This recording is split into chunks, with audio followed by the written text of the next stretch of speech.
Hey everyone, and welcome back for another deep dive with us. This time we are tackling The Maid by Nita Prose. So maybe you've seen this book around. It's been pretty popular. Maybe you saw it on a bestseller list. Or perhaps you heard Florence Pugh is going to be starring in a movie adaptation.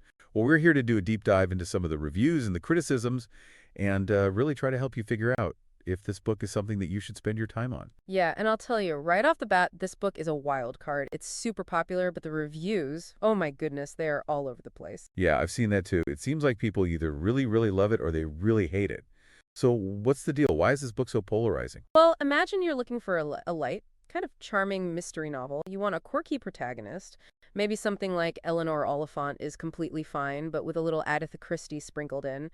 Some readers found exactly that in The Maid. They loved Molly Gray. She's this very meticulous hotel maid who ends up finding herself right smack in the middle of a murder investigation. Okay, yeah, that does sound kind of intriguing. But you said this book was super divisive. So what's the other side of the story? What did people not like about it? Well, that's where things get interesting. A lot of the criticisms were directed at the writing itself, specifically the character development and the plot. Some readers felt like Molly's neurodivergence, which is heavily implied throughout the book but never explicitly stated, felt more like a collection of stereotypes than an authentic representation. Oh, okay, I see what you mean. Can you give me an example of that? Yeah, absolutely. One of the biggest things reviewers pointed out was this inconsistency in how Molly's neurodivergence is portrayed. In some scenes, she's incredibly naive, almost childlike. She's totally oblivious to social cues.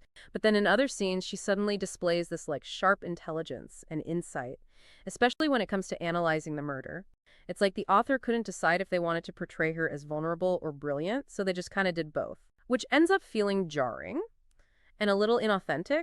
Yeah, I could see how that would be frustrating as a reader. You want to root for Molly, but if her character feels inconsistent, it makes it kind of hard to connect with her. Exactly. And this inconsistency in characterization, it extends to the supporting cast as well. A lot of readers said they felt very one-dimensional and predictable, almost like they were pulled from a stock character list. Oh, wow. Okay, so some problems with how the characters are written. So what about the plot itself? Was the mystery any good? Well, most of the people who didn't enjoy the book, they said the plot was pretty predictable, and it relied on some pretty ridiculous situations and convenient plot devices to move the story forward.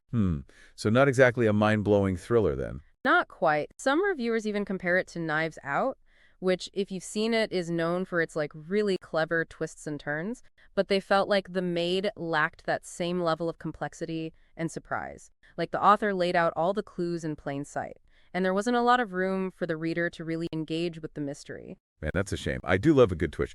But, I've also heard a lot of people compare The Maid to Eleanor Oliphant is completely fine, which is a very different vibe. Yeah, you're right. And that's kind of where the heart of the matter is. Both books feature these quirky, kind of isolated female protagonists who find unexpected connection. And a lot of people who loved The Maid were really drawn to that heartwarming element.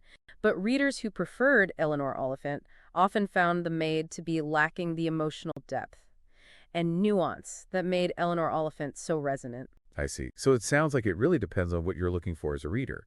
If you're looking for a light, easy read with a charming protagonist, you might enjoy The Maid.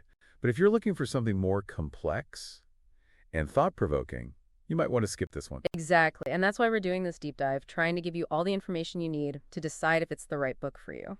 Okay, so I'm starting to get a clearer picture now. We've talked about some of the criticisms. But, the book did win a Goodreads Choice Award, and it sold over 2 million copies. So clearly something about this book resonated with a lot of people. Oh, absolutely. So let's shift gears a little bit. Let's talk about what worked for the readers who loved the book. Let's hear some of the positives. For a lot of readers, the charm of the Med really boils down to Molly herself. Despite all those criticisms about her portrayal, people found her just utterly endearing. They loved all her little quirks and her dedication to her job and just her unique way of seeing the world. So even with those inconsistencies that we were talking about, her personality still kind of won people over. Yeah, it really did. And it's interesting because some of the things that critics pointed out as weaknesses, readers actually found endearing. Like, for example, Molly's love for cleaning and her meticulous attention to detail. That might have seemed a little over the top to some, but for others it was actually really refreshing, even heartwarming. They saw it as a reflection of her genuine desire to kind of create order and beauty in the world. Yeah, I could see that. I mean, there's something very satisfying about a perfectly made bed, right? Right, exactly. And then there's Molly's Gran. Now she's no longer alive in the book, but she plays a huge role through all those little bits of wisdom that she imparted to Molly.